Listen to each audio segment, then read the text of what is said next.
Hello, this is the third episode of the Sea of Life story. Today, we will explore the big picture of the salvation story, told in the Bible with Tom Wright. Many Christians often do not see the Bible as one grand narrative, but from Genesis to Revelation, it is an astonishingly interconnected narrative. The Bible begins with the creation of a good world, made up of two parts, heaven and earth, Genesis 1:2, and it concludes with a new heaven and a new earth, Revelation 21:22. What is the key point here? Revelation 21 is not about people ascending to heaven, but rather about God's dwelling being with humanity.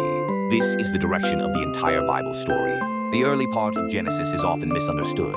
It is often seen merely as a story of humans failing a moral test. However, the true essence of the creation story is that humans, as beings made in the image of God, have been given the role of reflecting God in the world and directing the praise of creation back to Him. This signifies God's deep desire and intention to dwell with His people as part of creation, marking the beginning of a project. This project, though fallen, aims for the creation world, which was made good to ultimately become a glorious new creation. God's intention can be better understood through the concept of the temple in the ancient world.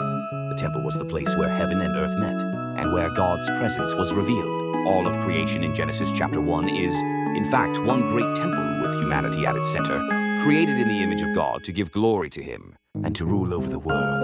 In Revelation chapter 21, there is no separate temple in the new creation world.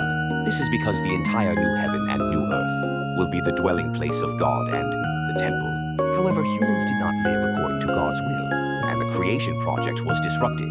But the story doesn't end here. After everything went wrong from Genesis chapters 3 to 11, God calls Abraham. The promise that all the families of the earth will be blessed through you and your household was God's promise to restore this creation project to its rightful course.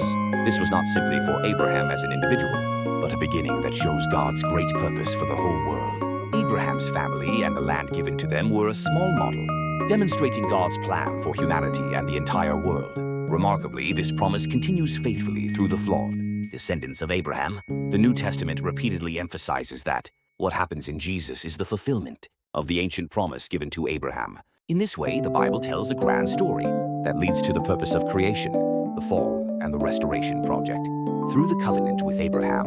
In the next video, we will explore how this story unfolds and how all these purposes are fulfilled in Jesus. Please continue to join us in the story of the Sea of Life.